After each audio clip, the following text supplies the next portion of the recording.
Hey,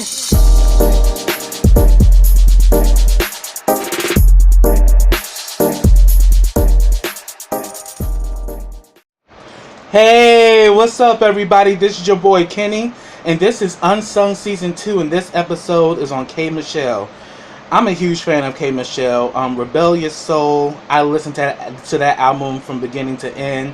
And shout out to my friend Deontay. He actually had the album, and I went to his house and we played the whole thing, and I was just mesmerized by her great work. And I've always loved her voice because she's definitely a powerhouse. And this was a great episode where she actually talked about some of her issues in the music industry, how some of these demonic forces, that she had to face being in the industry, and also, some of her personal struggles. And she was just openly and candid about it, and pretty much she's talked about, when she was, trying to get a record deal, she had two men over her head. And it became so much that it got to the point where she started to hate music because most of all the bad things and some of her lowest points were due to her dealings in the music business. Alright, so, but then again, she's also, a great entrepreneur. She has 2 restaurants. She was the first African American to be endorsed by Jack Daniels, so that's definitely a major accomplishment. And she also talks about, like, while she was on Love and Hip Hop Atlanta, when she was talking about her situation where she was abused by her ex-boyfriend, and there were people that were saying that, even people that she knew, and even people on the show were saying that, that didn't happen, he didn't abuse you, and she pretty much said that, she wanted to beat everybody's ass, and she was just hostile and like a hurricane, because here it is, she knew this happened to her, and people were telling her life. So that would set anybody off. But she pretty much, opens up that, her birth name is Kimberly Michelle Payette. And she's originally from Memphis. And pretty much, she talks about how, she was like an angry artist, and she had to like heal in the public eye. And, her personal issues and some of her angst, she puts into her music because she's a great songwriter. She talks about, her family because her mother and her sister were also commentators on this Uncensored episode. She learned classic piano and guitar, and her mother says she has this big personality, and we definitely know that about K. Michelle. I mean, if you watched Love and Hip Hop Atlanta, you really saw how much of a big personality she was, and she was definitely a draw for me because I just loved her little sayings on the show, some of her comebacks and some of her reads. I mean, K. Michelle had me laughing the entire time, like, this bitch is shaking the table. Like, classic, just classic moments for me. She says one of her biggest idols was Whitney Houston, again, one of my biggest idols as well. And she said another, one of her idols was the Judge, Naomi and Wyona Judd. Country music. I mean, she grew up in Memphis, so country music is very big in Memphis. So she definitely said the Judds were like, were like one of her favorite artists, and she loves country music. So that was beautiful. In country music, there's great stories. So I can definitely relate to that.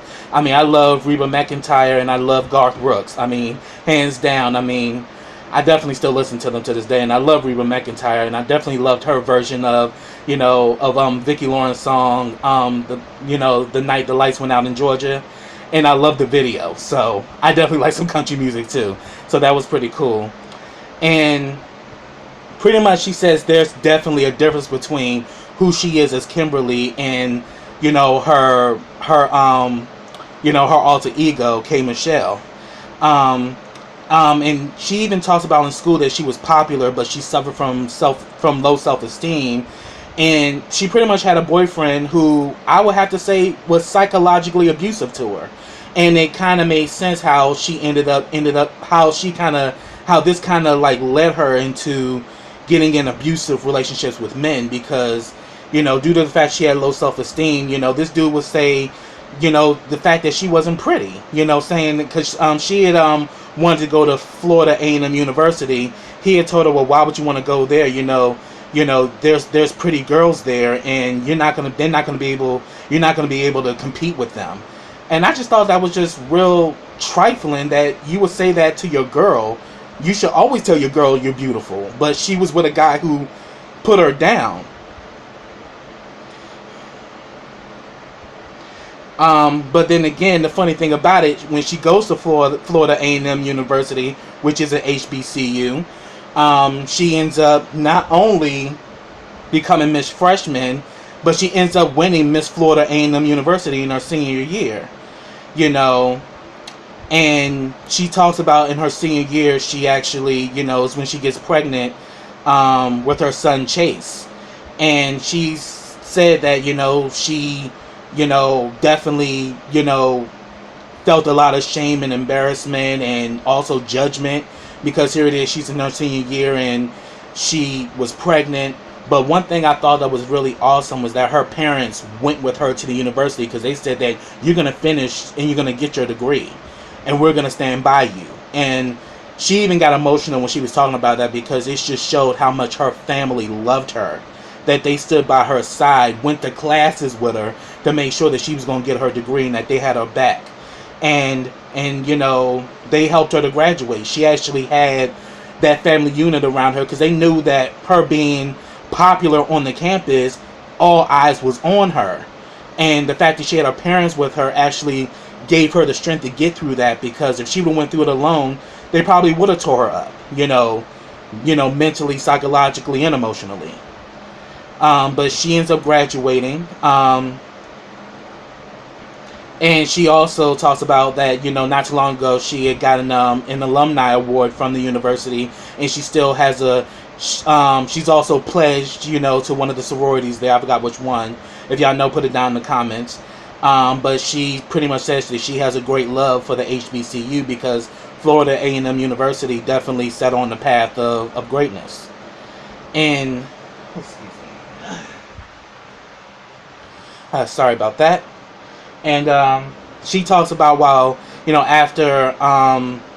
after law school, she ends up getting this job, and she says she's working in a cubicle, and she's on MySpace, and she connected to a guy who knew Mace, and Mace pretty much said he wanted to sign her, and pretty much she did what she had to do and got to Atlanta, and even, George Clinton recognized her talent while she was in college, and he wanted her to go on tour with them, but her family was like, oh no, you were graduating and you were not dropping out of school to go sing with George Clinton, because he knew about her singing country music and that, she was yodeling. She knew how to, and I'm like, wow, she knows how to yodel, and I definitely know Jewel knows how to do that, and so does LeAnn Rimes. So that's an interesting quality, that she knows how to yodel, as far, as far as country music, and that's amazing, and pretty much she was so excited that, Mace wanted to sign her, so she pretty much did what she had to do, and she went to Atlanta. She left that job and decided to chase her dream. She took a risk. And when she got to Atlanta, she talks about how Mace wanted to sleep with her, and at the time she was dating a boxer named Antonio Tarver, who then took over as her manager and pretty much letting Mace know, you ain't gonna screw my girl or nothing like that, and that he was gonna beat up Mace. But then she said, like, within a weekend or so, he left and ended up marrying another woman, and all he left her was $10,000 in a Jaguar. Again, she had, a bad luck with a man, and the man who she trusted, didn't actually represent her the way that he should have.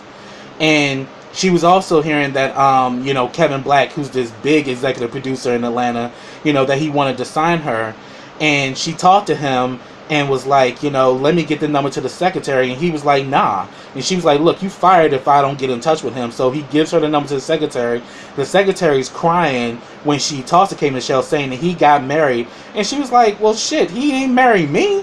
And come to find out, he actually knocked up the secretary, her boyfriend, and then she just recently aborted the baby.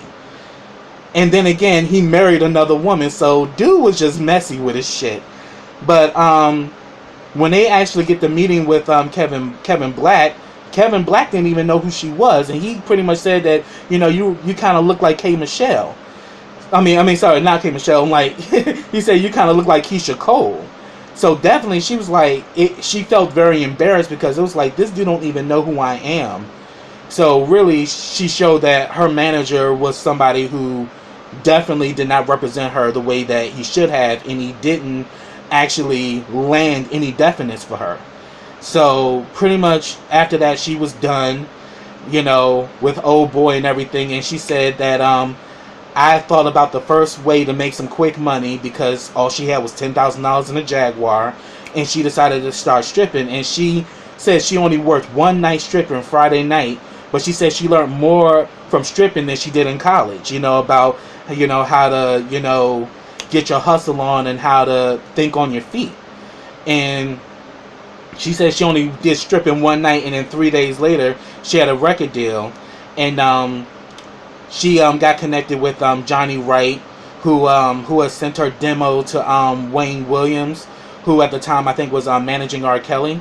And you know, if I'm wrong, correct me in the comments. And then that led her to land a deal with Jive Records. But while there, she meets, you know, CHIEFHITTS, you know, who's one of the presidents at the label, and he decided that he wanted to sign her. And definitely she felt a connection because, you know, he's from her hometown, Memphis, and, you know, he was rocking the 901 chain, which is, you know, the area code. So they definitely had that great kinship. But then again, she said that, you know, here it is, she was signed to Jive Records, you know, where, you know, Usher and Chris Brown and so many other great artists are signed. But she saw that her career was not moving, and one of it was because she got involved with the president, you know, CHIEFHITTS. And she pretty much said that the romance at first was all good at first, but then she said that even his mother told her, don't date him because he has demons. But then she says, oh, but all he needs is love and support. You know, you try to, you want to love the man and you want to ignore the signs. But then she says that after a while, he became violent to the point where one point he threw a phone at her, and then he threw her out he threw her out butt naked. And he pretty much told her that, look, you know, you can't say nothing because I made you. You know, and that you'll never sing again. So when you kind of get this type of treatment in the music industry, it's no surprise that she said that she hated music, because there's a lot of bad memories that she dealt with as far as the music industry and people in it. And then she talks about how they had like this very explosive fight, and she kind of went into it when she, in the first season of Love and Hip Hop Atlanta, and she said that the police were called and they were like, oh, you on TV, and here it is, she's battered and bruised, and they're admiring him because they saw him on television. So she pretty much saw that, damn, this guy can damn near kill me, but all that mattered was that he was on television. And it was just crazy that this is something that she had to deal with. But then pretty much what happened is that R. Kelly stepped in and he kind of separated them, and you know, R. Kelly pretty much, got her out of that situation, and she began to go stay with R. Kelly. But then R. Kelly's was another somewhat abusive situation because she was kind of trapped in the house, kind of like what we heard about Mariah Carey and Tommy Mottola, how she was like kept prisoner inside of a mansion. It was kind of the same thing with her. But she says that regardless of what you may hear about R. Kelly is a genius. You know, and then eventually, you know, she got tired of being trapped in the situation and she wanted to break free. So she told R. Kelly, I'm leaving. And then he says, well, if you leave me, the only person that will probably work with you is Prince and Michael Jackson. And how is that going to work out for you? And she pretty much says, well, you holding a book all the time and you can't read, so anything is possible. I was like, that sounds like something she would say. And so after she left R. Kelly, but she said she learned a lot from R. Kelly. She learned how to write. She learned how to make her words count. She actually learned, how to deliver a song. So she learned a lot at the hip of R. Kelly, but then again, it was too much of a controlling situation and she had to get out of that.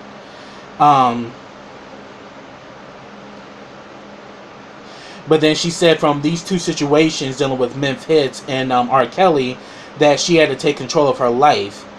And, and she said that, again, that dealing with these situations made me hate music because the business was just so tumultuous and cruel to her.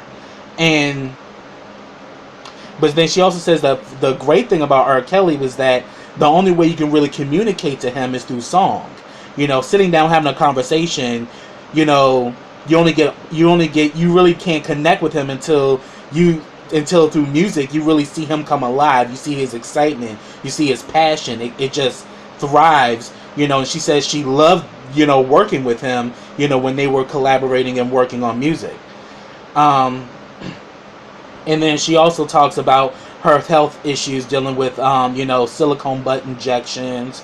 Definitely, something that that they showcased, and like she's gotta have it, on Netflix. So it's a real problem, and she's talking about how it led to a lot of issues, as far as, it got to the point she couldn't even walk, and she needed like steroids just to get around. And so she says right now her main focus is getting her health right and, being proud of who she is. Because she says, Jive Records, they, she got them to get, she used them to get work done. She got her teeth done, her breast done, and she also got butt shots. But 6 years later, she started to have some serious health problems. And when they did an MRI, they showed that, a lot of the reason why she was having all these health problems was due to the injections. But she said that was like her biggest test, where she had to take her health seriously and take her life seriously and begin to realize that it's not about the image, it's about you being happy with yourself. And then she definitely talked about being on Love and Hip Hop Atlanta, because definitely I knew about her before then, but it made me like her even more being on the show, because she just has that personality that that you're just drawn to her. She's over the top, she's unapologetic for who she is, and I admire that about K. Michelle. She's not afraid to be who she is. And, good, bad, or indifferent, she gonna be her, because we definitely seen in situations where she quick to spaz out, she quick to read a motherfucker, and she's quick to fight too. So she's a fighter, and she has a sense of who she is. And, definitely seeing her, Stevie J, Jocelyn, they definitely made the thing. But I have to say, K. Michelle was that breakout star in that first season.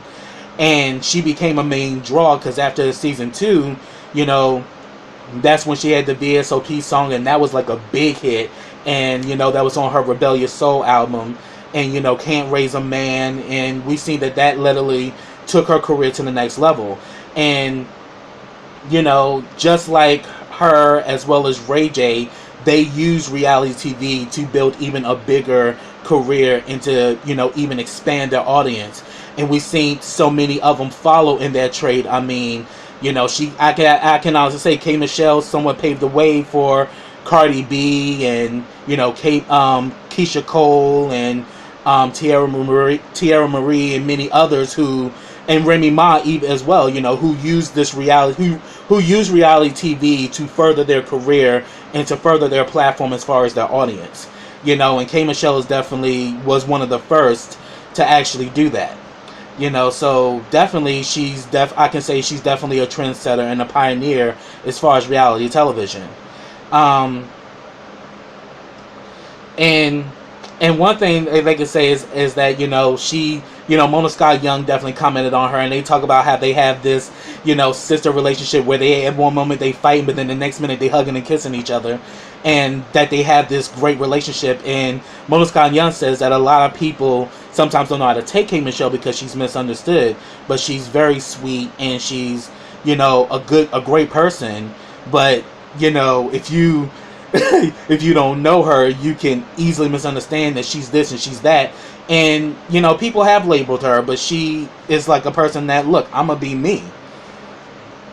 And, you know, again, she talks about her, you know, becoming an entrepreneur, and, you know, she has 2 restaurants in Atlanta, and she also was endorsed by Jack Daniels, being the first African American to actually have that accomplishment. So I have to say, more power to K. Michelle, baby. Keep on winning. And this was a great episode. It was good seeing her mother and her sister comment.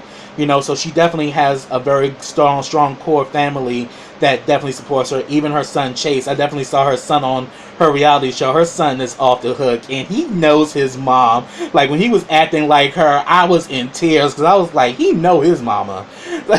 And I was moved by that. And definitely it showed that, you know, even with all the bad things she's been through, she's humbled. She's still determined, and she continues to move forward, and she continues to make strides. And that definitely, in my book, is an accomplishment. So that's what I have, y'all. If I missed anything, put it down in the comments. I'd love to talk to you about it. But subscribe to my channel. Click that bell to get notifications every time I drop a video. Also, follow me on all of my social networks. I have them all listed in the description box. Also, like this video, comment on this video, and share this video. And I'll be back with the next episode of Uncensored. So until next time, everybody, take care.